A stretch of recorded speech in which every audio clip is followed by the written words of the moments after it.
বিসমিল্লাহির রহমানির রহিম। সুপ্রিয় শিক্ষার্থী বন্ধুরা, আসসালামু আলাইকুম। আশা করি বাংলাদেশ সহ বিশ্বব্যাপী প্রাণঘাতী মহামারী, দুর্যোগ, ক্রান্তি মুহূর্তে তোমরা সবাই সতর্ক থেকে কঠোরভাবে স্বাস্থ্যবিধি অনুসরণ করে বাসায় অবস্থান করছো। শুধু বাসায় অবস্থানই করছো না, অবস্থান করে ভালো আছো ইনশাআল্লাহ, এই দোয়াই করি। এবং শুধু ভালো থাকলেই চলবে না, তোমাদের যে মূল কাজ যেটা পড়ালেখা, সেটাও তোমাদের চালিয়ে যেতে হবে। যেহেতু তোমরা এই মুহূর্তে ক্লাসে আসতে পারছো না এই দুর্যোগপূর্ণ আবহাওয়ায়, এই জন্য সরকার তোমাদের জন্য এই ব্যবস্থা অর্থাৎ অনলাইন ক্লাসের ব্যবস্থা করেছেন। এই অনলাইন ভিডিও ক্লাসগুলো তোমাদের অবশ্যই দেখতে হবে এবং সেই অনুযায়ী পড়াশোনা চালিয়ে যেতে হবে, কারণ যে কোনো সময় অবস্থা স্বাভাবিক হলে তোমাদের শিক্ষা প্রতিষ্ঠানগুলো আবার খুলে যাবে এবং সেই আবারও শুরু হয়ে যাবে তোমাদের ক্লাস, পরীক্ষা ইত্যাদি ইত্যাদি। এই জন্যে পড়ালেখার বাইরে কোনো বিকল্প তোমাদের নাই, পড়ালেখা তোমাদের করতে হবে। আশা করি পড়ালেখা তোমরা করছো। আজকে আমাদের মূল বিষয়ে আলোচনা পূর্বেই বলি, আমি প্রফেসর মোহাম্মদ মঈনুদ্দিন, বিভাগীয় প্রধান, ইসলামের ইতিহাস সংস্কৃতি বিভাগ, new government degree college, Rajshahi.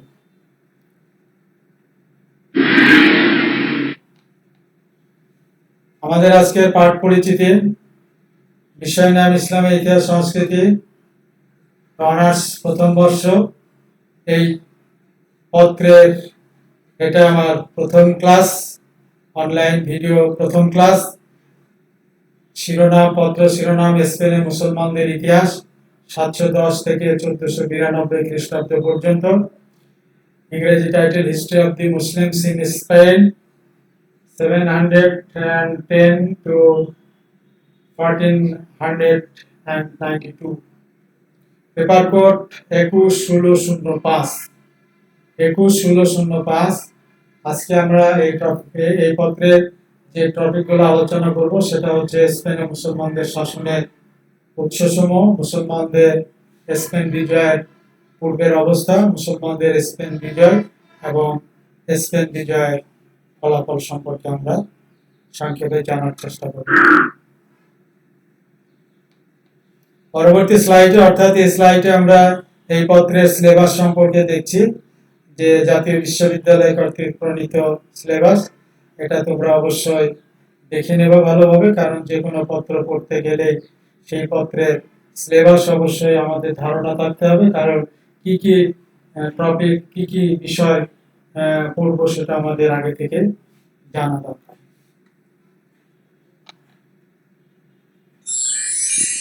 এই পত্রে কিছু গ্রন্থের নাম আমরা এখানে দেখানোর চেষ্টা করেছি। প্রথমত মুসলিম স্পেনের রাজনৈতিক ইতিহাস, এস এম ইমামউদ্দিন। দ্বিতীয়ত স্পেনের মুসলমানদের ইতিহাস, এইচ এম শামসুর রহমান। তৃতীয়ত স্পেনের মুসলিম ইতিহাস, ডোজি রেইনহার্ট। অনুবাদ আব্দুর রাকিব।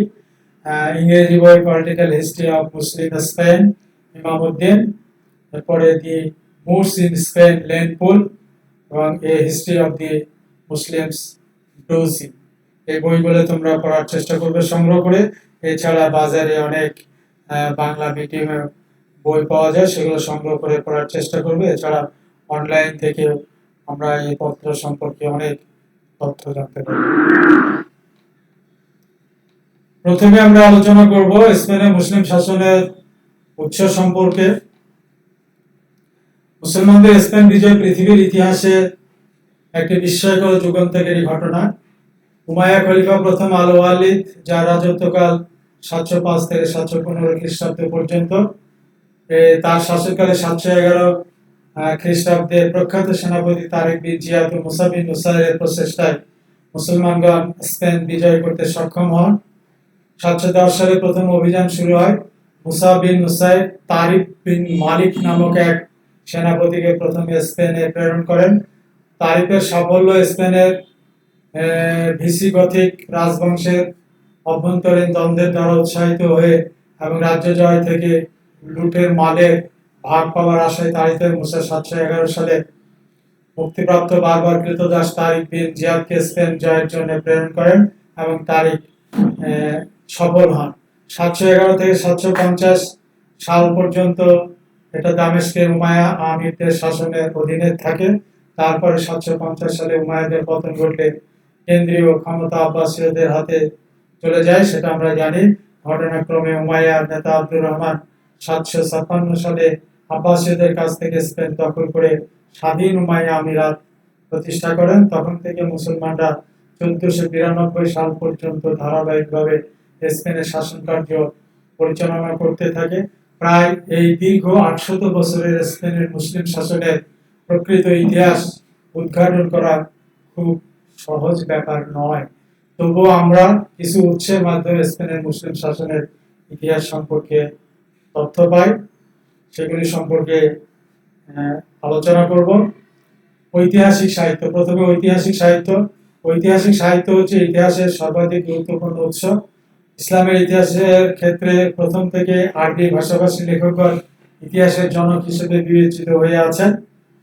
এদের অক্লান্ত পরিশ্রমে আরবে অনেক মূল্যবান পাণ্ডুলিপি সম্বলিত পাঠাগার গড়ে ওঠে। এক্ষেত্রে খ্যাতি সম্পন্ন পণ্ডিত আলী ইবনে হাজমের লেখা বিভিন্ন বিষয় গ্রন্থ থেকে আমরা স্পেনের বিভিন্ন মুসলিম ইতিহাসের উপাদান খুঁজে পাই।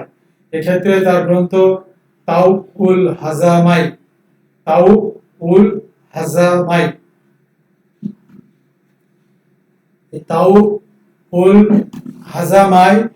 হচ্ছে একটি ঐতিহাসিক গ্রন্থ।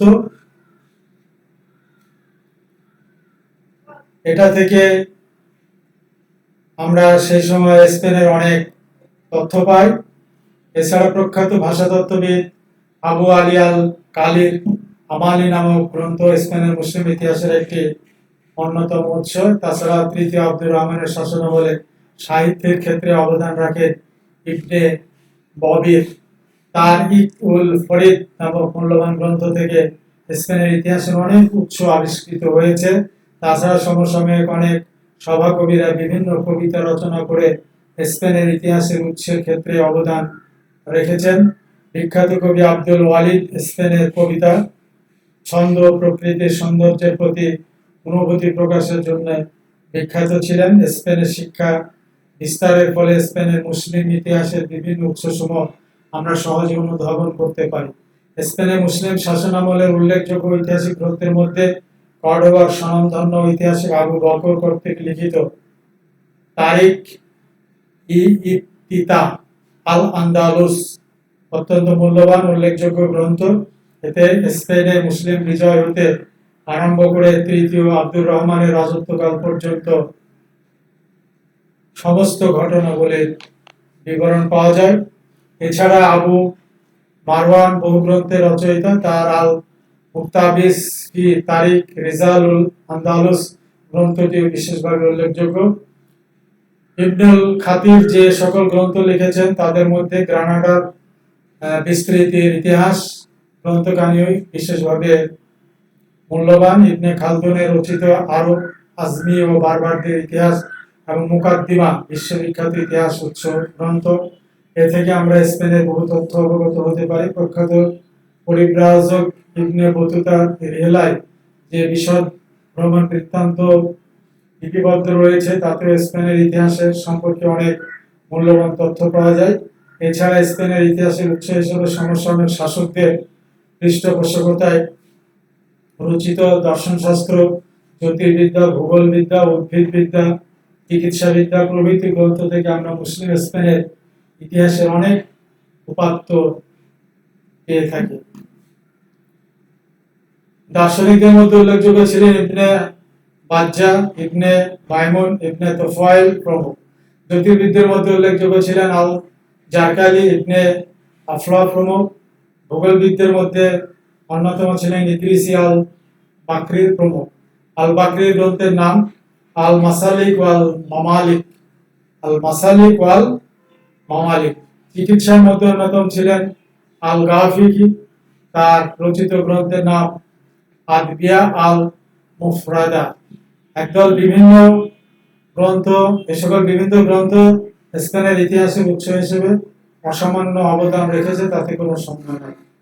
এছাড়া স্মৃতিসৌধ, অট্টালিকা বা স্থাপত্য শিল্প যে কোনো দেশের বা রাজ্যের বিভিন্ন স্মৃতিসৌধ, অট্টালিকা, তথ্য স্থাপত্য শিল্প, বিভিন্ন প্রকার শিল্প নিদর্শন যে সে দেশের অর্থনৈতিক, সামাজিক, ধর্মীয়, সাংস্কৃতিক অবস্থার উপর প্রভূত আলোকপাত করে। স্পেনের মুসলিম স্থাপত্য শিল্পের ইতিহাসের উৎস হিসেবে কর্ডোবা জামে মসজিদের নির্মাণ এবং এর বহুবিধ অলঙ্করণ আজও বিদ্যমান। কর্ডোবাতে আব্দুর রহমান আর দাখিল কর্তৃক ৮০,০০০ দিনার ব্যয়ে নির্মিত এই জামি মসজিদ প্রাচ্য পাশ্চাত্য স্থাপত্য কীর্তির মধ্যে এক উল্লেখযোগ্য স্থান দখল করে আছে, তাতে কোনো সন্দেহ নাই। এটা তৎকালীন বিশ্বের বিস্ময় সৃষ্টিকারী ইসলামের তৃতীয় বৃহত্তম মসজিদের মর্যাদা লাভ করে।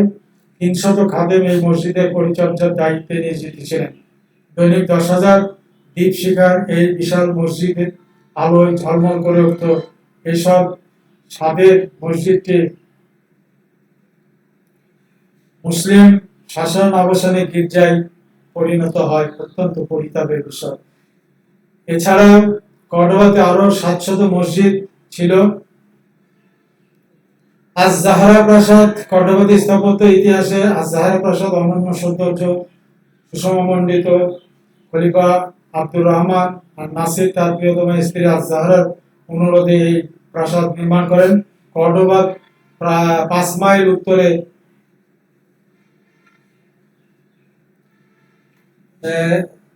উত্তরে প্রাকৃতিক সৌন্দর্য প্রড়ে সুরম্য প্রাসাদ নির্মাণ করা হয়। প্রায় ৬২.৫ লক্ষ স্বর্ণমুদ্রা ব্যয়ে এই প্রাসাদ সেই সময় তৈরি করা হয়েছিল এবং এটা তৈরি করতে ৪০ বছর সময় লাগে। এছাড়া মুসলমানদের শাসনামলে স্পেনের কর্ডোবায় ৬০,০০০ প্রাসাদ ও ২ লক্ষ বাড়িঘর ছিল। তাছাড়া দ্বিতীয় হাকামের রাজত্বকালে কর্ডোবা বিশ্ববিদ্যালয় জ্ঞান বিজ্ঞানের কেন্দ্র হিসেবে অধিক প্রাধান্য ও শ্রেষ্ঠত্ব অর্জন করেছিল। হাজিব আল মনসুর কর্তৃক নির্মিত আল মদিনা উল জাহিরা নামক রাজপ্রাসাদ ছিল অত্যন্ত মনোরম। এতে একই সাথে ৪০,০০০ লোক বাস করতে পারত। মোট কথা, এ সকল প্রাসাদ এখনো মুসলিম স্পেনের ইতিহাসের সাক্ষ্য বহন করে। এই উৎসগুলো ছাড়া ধর্মযাজকদের নিকট সংরক্ষিত ধ্বংসাবশেষ, কিছু গুরুত্বপূর্ণ গ্রন্থ, বিশিষ্ট ব্যক্তিবর্গের আত্মজীবনী, কৃষি বিষয়ক গ্রন্থ, ধর্ম বিষয়ক গ্রন্থ দিয়েও স্পেনের ইতিহাসের উৎস হিসেবে গুরুত্বপূর্ণ ভূমিকা পালন করে।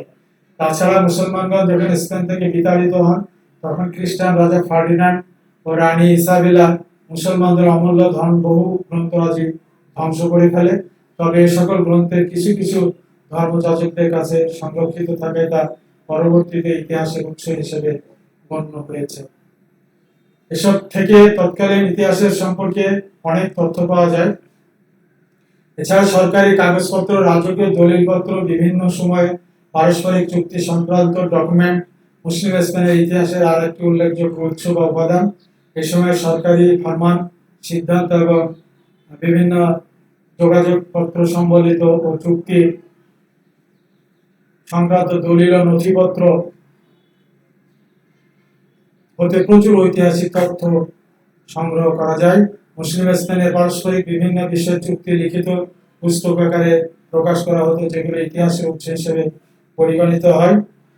জাদুঘর, গ্রন্থাগারে আজও বেশ কিছু সংখ্যক মূল্যবান কাগজপত্র সংরক্ষিত রয়েছে। ইতিহাসের উৎস হিসেবে সকল রাজকীয় দলিলপত্রের মূল্য অপরিসীম। এছাড়া এসব উৎস ছাড়াও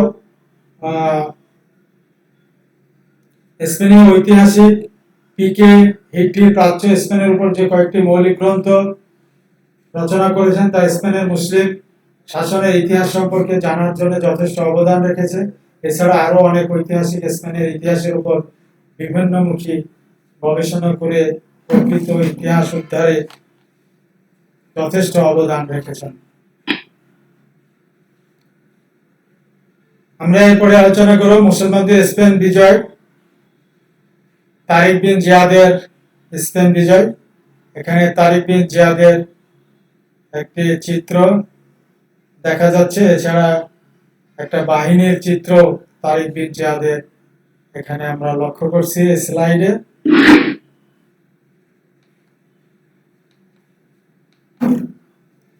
মুসলমানদের স্পেন বিজয়ের পূর্বের অবস্থা সম্পর্কে আমাদের একটু জানা দরকার। প্রথমে আমরা জানব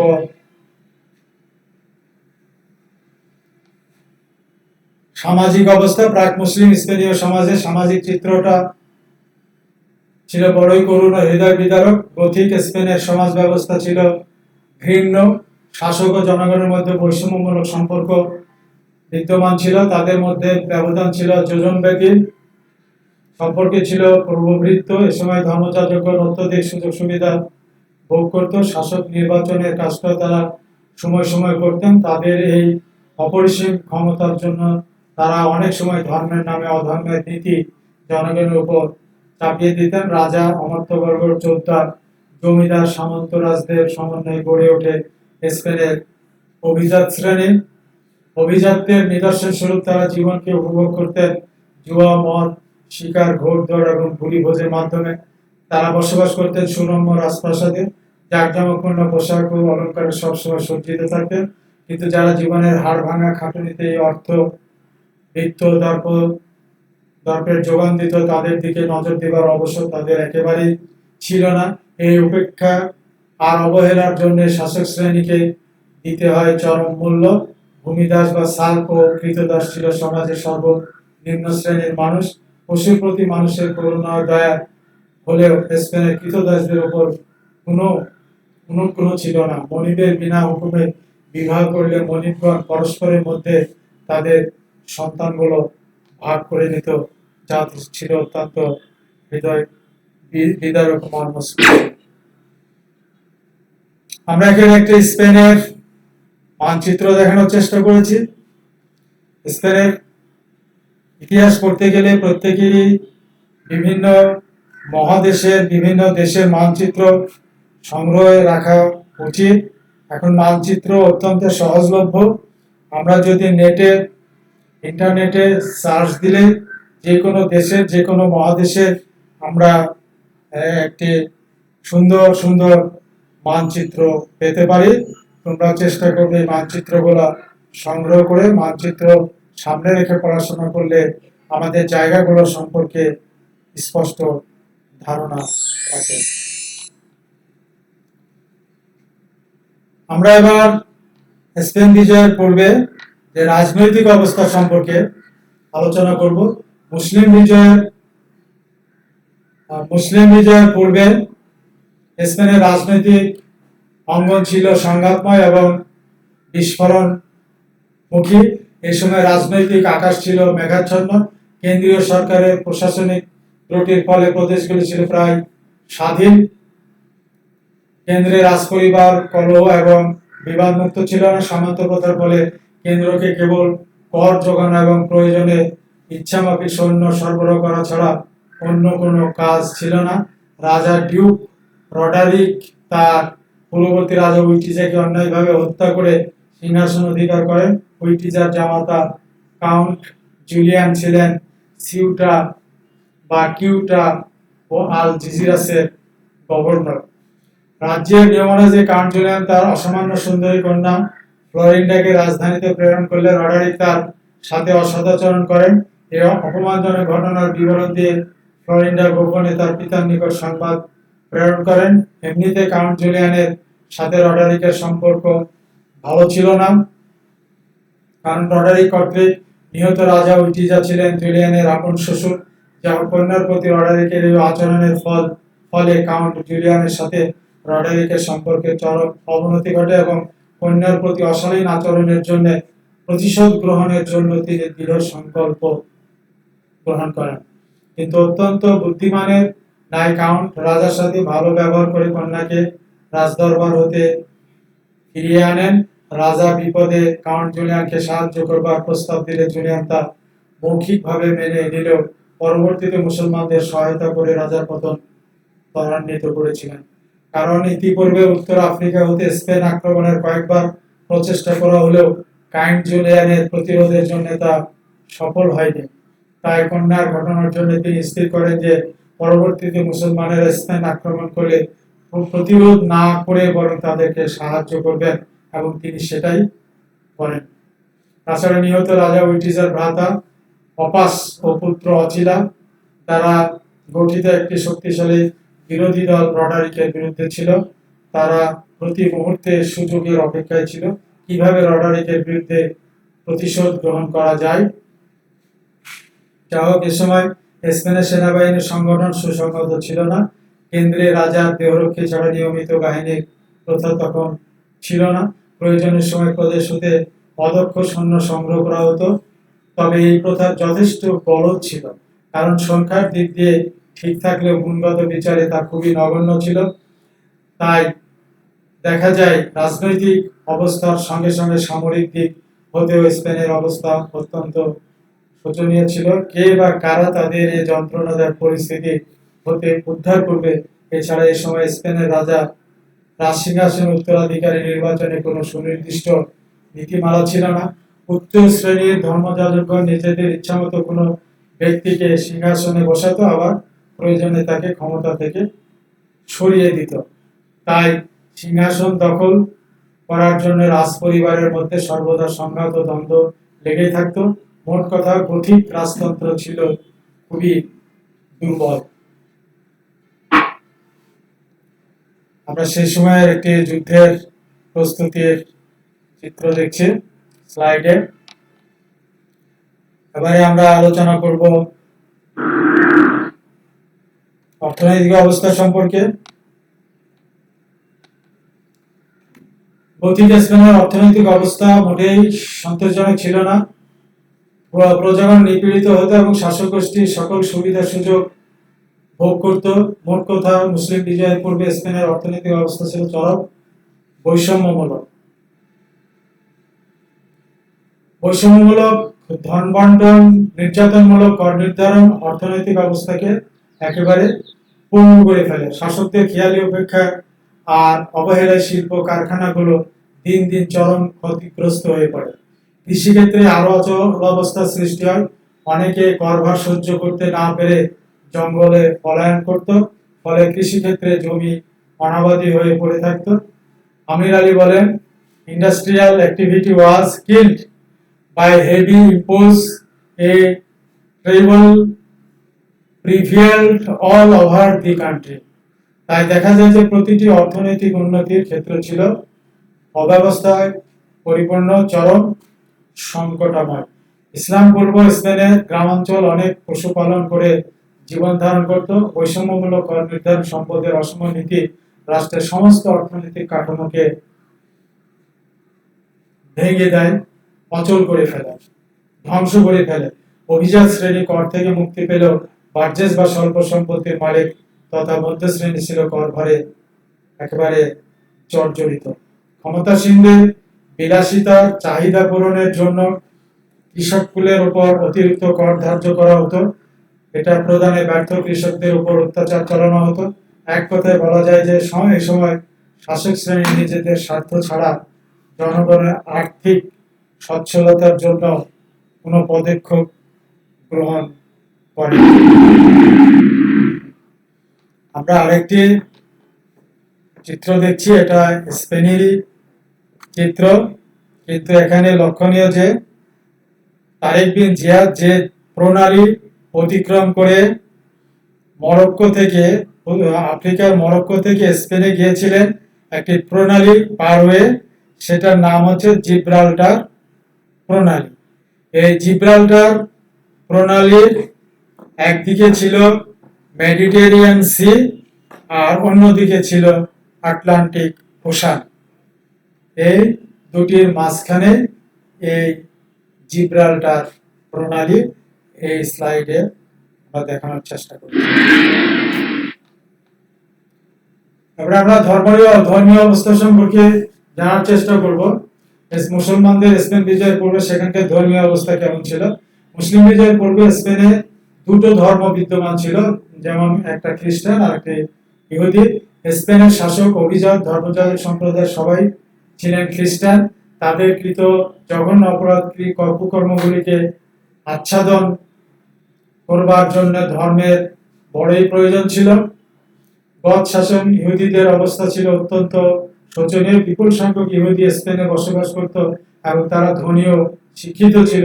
অবিরত নির্যাতন সহ্য করতে না পেরে তারা একবার বিদ্রোহের প্রস্তুতি গ্রহণ করে, কিন্তু এই পরিকল্পনা ফাঁস হয়ে যাওয়াতে তাদের সম্পদ ও সম্পত্তি বাজেয়াপ্ত করা হয়।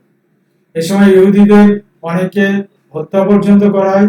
এই হত্যা হতে শিশু, বৃদ্ধ, নারীরাও রক্ষা পায়নি। তবে তাদের পাইকারি হারে হত্যার পরিবর্তে ব্যাপক হারে দাসত্বের শৃঙ্খলে আবদ্ধ করা হয়। অসংখ্য ইহুদিকে জোরপূর্বক খ্রিস্টান ধর্মে ধর্মান্তরিত করা হয়। খ্রিস্টানদের দ্বাদশ ধর্মীয় সভায় ইহুদিদের সম্পর্কে আদেশ জারি হয় যে হয় তাদেরকে খ্রিস্টান ধর্ম গ্রহণ করতে হবে, নতুবা দেশ ত্যাগ করতে হবে, অথবা কৃতদাস হতে হবে। এর কোনো একটা গ্রহণ করতে অসম্মত হলে তাদেরকে হত্যা করা হবে। বিবাহ আইন পাশ করে ঘোষণা করা হয় যে ইহুদিদের ছেলেদের জন্য খ্রিস্টান মেয়েকে এবং ইহুদি মেয়েদের জন্য খ্রিস্টান ছেলেকে বিবাহ করতে হবে। অর্থাৎ ইহুদিরা নিজ ধর্মের ছেলে বা মেয়েকে বিবাহ করতে পারবে না। এভাবে বিবাহের মাধ্যমে তাদের খ্রিস্টান ধর্মে ধর্মান্তরিত করা হয়। এরূপ অন্যায় বাধ্যতামূলক আইনের দ্বারা বহু ইহুদিকে খ্রিস্টান ধর্মে দীক্ষিত করা হয়। 612 সন হতে 620 সন পর্যন্ত প্রায় 90,000 ইহুদিকে জোরপূর্বক খ্রিস্টান করা হয়। তাদের ধর্মীয় স্বাধীনতা অন্যায় স্বাধীন তাদের ধর্মীয় স্বাধীনতার অভাবে সামাজিক ও ধর্মীয় জীবন অত্যন্ত শোচনীয় হয়ে পড়ে। ফলে সাধারণ জনজীবন এবং দুর্বিষহ অবস্থা সৃষ্টি হয়। এভাবে খ্রিস্টানদের ইহুদিদের উপর অকথ্য নির্যাতন চালিয়ে পর ধর্মের প্রতি চরম অসহিষ্ণু ও বৈরী মনোভাবের পরিচয় প্রদান করে। এই ধর্মীয় অসহিষ্ণুতার ফলে সাময়িকভাবে ইহুদিরা খ্রিস্টান ধর্মে দীক্ষিত হলে তাদের মধ্যে যে প্রচন্ড ক্ষোভের সৃষ্টি হয় তা পথিকদের পতনে যথেষ্ট ভূমিকা পালন করে। আমরা এখানে একটি ইহুদিদের প্রতি যে নির্যাতনের একটি চিত্র, অঙ্কিত চিত্র দেখছি, যে খ্রিস্টানরা কিভাবে ইহুদিদের সে সময় অমানবিকভাবে নির্যাতন করতেন।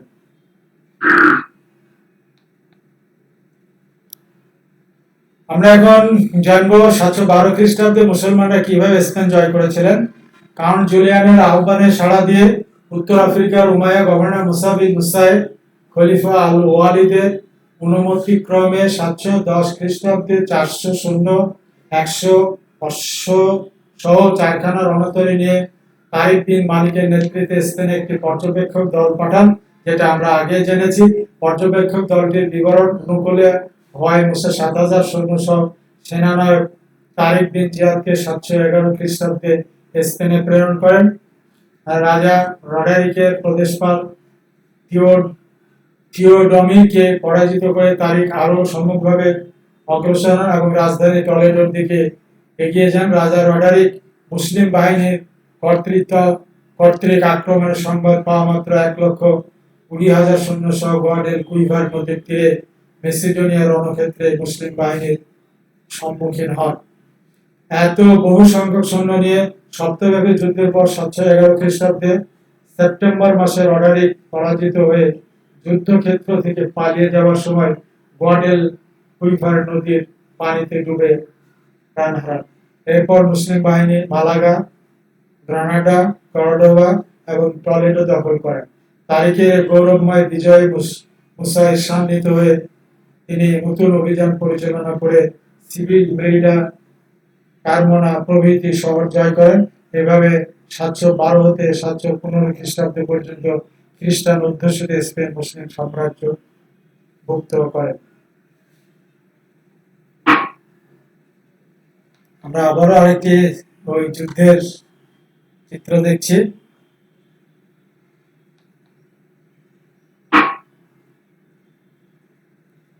আমরা এখন আলোচনা করব স্পেন বিজয়ের ফলাফল। যেহেতু স্পেন বিজয় একটি ঘটনা ছিল, আর আমরা জানি যে কোনো ঘটনাই কারণ ছাড়া ঘটে না, তেমনি স্পেন বিজয়ের বেশ কিছু কারণ ছিল, যেটা আমরা আলোচনা করেছি। তবে কোনো ঘটনা যখন ঘটে যায় তার কিছু ফলাফল সামনে চলে আসে। স্পেন বিজয় যেহেতু একটা ঘটনা ছিল, ঘটনা ঘটে যাওয়ার পরে এরও কিছু ফলাফল আমরা দেখব। মুসলমানদের স্পেন বিজয় ইউরোপের ইতিহাসে এক উজ্জ্বল অধ্যায়।